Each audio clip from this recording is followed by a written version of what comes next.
हर सुनने वाली और देखने वाली को अस्सलाम वालेकुम वरहमतुल्लाहि वबरकातुहू। Welcome to my YouTube channel. उम्मीद करती हूँ आप सब ठीक ठाक होंगे। अल्लाह ताला मुझे आपको हम सबको अपने हिफ्ज़ व अमान में रखे। अल्लाह ताला खूबसूरत तरीन है और ख़ूबसूरती पसंद करता है। अल्लाह ताला के बंदे भी खूबसूरती पसंद करते हैं। प्यारी बीवी की तलाश में इतनी उम्रें गुजार देते हैं और जब प्यारी बीवी मिले तो फिर उसको चैनल पर बैठ कर डिसरिस्पेक्ट करते हैं, जैसे कि दानिश तैमूर ने आयज़ा खान को किया। आइए देखते हैं वो क्या कह रहे हैं, फिर इस पर बात करते हैं। इन बातों की परवाह ही नहीं है। और मैं ये बात इसके सामने भी बोल दूं, ये जो हम बात मजाक में कर रहे होते ना, देखिए एक चीज की इजाजत अगर अल्लाह ताला ने दे दी ना तो वो अल्लाह ने दे दी।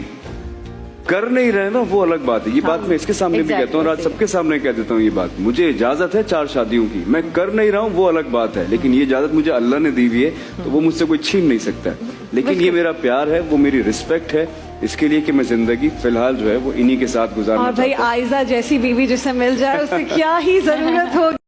आयज़ा ख़ान पाकिस्तान की स्ट्रॉन्ग एंड सुपर वुमेन में उनका शुमार किया जाता है और उनके शोहर ने एक निजी टीवी चैनल पर बैठ के अपनी बीवी को इतना डिसरिस्पेक्ट किया और इनडायरेक्टली पूरी दुनिया को बता दिया कि वो बैक सीन उनका रिलेशनशिप किस तरह का, उनकी बॉन्डिंग किस तरह की है। और उनके मुंह से जब ये अल्फाज निकल रहे हैं तो उन्हें ज़रा को किसी किस्म की कोई शर्मिंदगी फ़ील नहीं हो रही।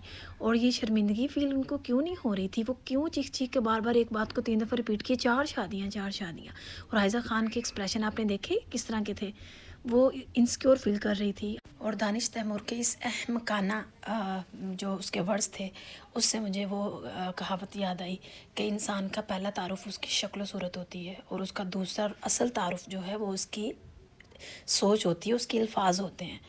तो आपका जो असल और हकीकी तारुफ है वो आपका करैक्टर ही है, जो वो वर्ड्स ही हैं जो आपकी सोच, जो कि आपकी नीयत से होते हुए, सोच से होते हुए ज़ुबान से बाहर आते हैं। तो आपके वर्ड से आपकी नीयत का अंदाज़ा लगाया जा सकता है कि आप कैसी नीयत रखते हैं। जैसी आपकी नीयत होती है वैसी ही आपकी सोच होती है और जैसी आपकी सोच होती है वैसे ही अल्फाज आप अपने मुँह से निकालते हो। और फिर अपने वर्ड्स से बताया कि मैं इसके सामने भी कहता हूँ, इट्स मीन उसे किसी का डर नहीं, उसे अपनी बीवी का भी डर नहीं। उसने दुनिया के एक ऐसे प्लेटफॉर्म पे बैठ के जिसको दुनिया देख रही है वहाँ बैठ के अपनी बीवी को अच्छा खासा जलील कर दिया और कह दिया कि फ़िलहाल तो मैं इन्हीं के साथ हूँ। आयज़ा जैसी बीवी को कह रहे हैं फ़िलहाल, उनको कहना चाहिए था हर हाल में मैं इन्हीं के साथ गुजारा करूँगा, हर हाल में। लेकिन फ़िलहाल पे आयज़ा ख़ान को लटका दिया। औरत चाहे सुपर वुमन है चाहे नॉर्मल है, मर्द उसको एक ही तरीके से ट्रीट करता है। फिलहाल जो है वो इन्हीं के साथ गुजारना। और भाई आयजा जैसी बीवी जिसे मिल जाए उससे क्या ही जरूरत होगी। Check his fake smile. इनकी स्माइल ने भी बताया कि आयज़ा की और इनकी कितनी अच्छी बॉन्डिंग है। इनके वर्ड्स है तो सारी कहानी ही खोल कर रख दी ना। ऐसा हस्बैंड भी अल्लाह किसी को न दे। और आयज़ा जैसी एक स्ट्रॉन्ग वुमेन जो है वो, जो कि ब्यूटीफुल भी है, टैलेंटेड भी है, अपना घर देखती हैं, बच्चे देखती हैं, फाइनेंस मैनेज करती है, अपने आप को मैनेज करती है, अपने हस्बैंड को देखती हैं, बाहर जाके काम करती हैं। इस तरह की वुमेन जो है उनकी ज़िंदगी में है और उस पर प्राउड करने की बजाय वो उसको डिसरिस्पेक्ट कर रहे हैं और कह रहे हैं कि फ़िलहाल। और फिर फ़िलहाल कहने पर जब लोगों ने उनको इतना ट्रोल किया और फिर उन्होंने क्या एक्सक्यूज़ दी, एक्सक्यूज़ सुनते हैं।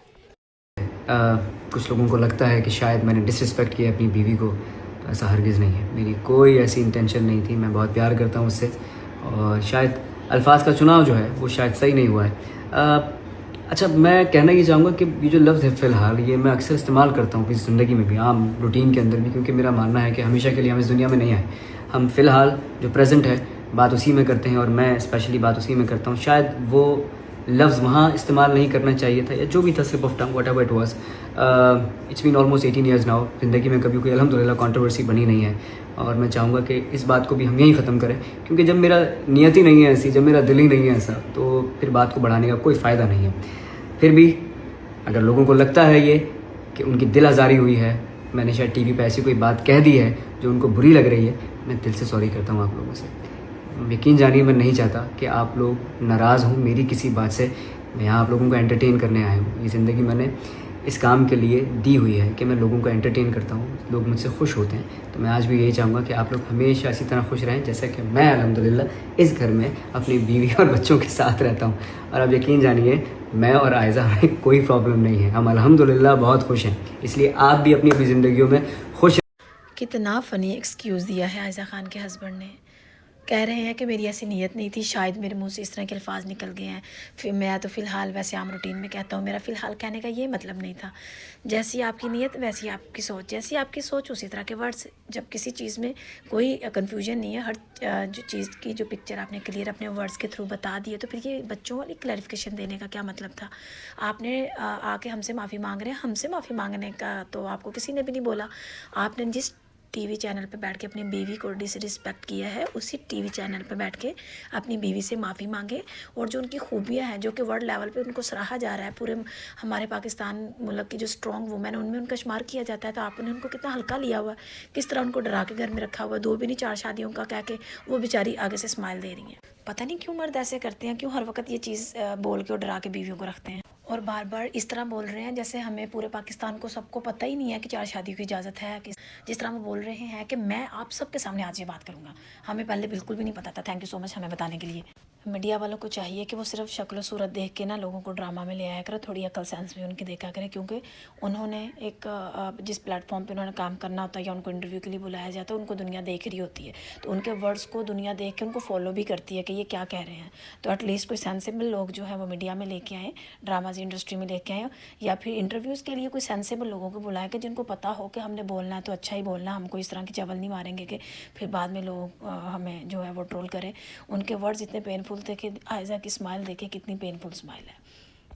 इन्होंने इनडायरेक्टली अपना रिश्ता बड़े अच्छे से डिस्क्लोज़ किया है कि हमारा जो है हमारी इस तरह की बॉन्डिंग है, और इनकी स्माइल देखें जब उन्होंने तारीफ़ की है कि आयजा जैसी बीवी, तो उनकी स्माइल आगे से ये थी। आप ही कोई इनके बारे में राय रखते हैं या आप कोई राय नहीं रखते? अपना ख्याल रखिएगा। अल्लाह हाफिज़।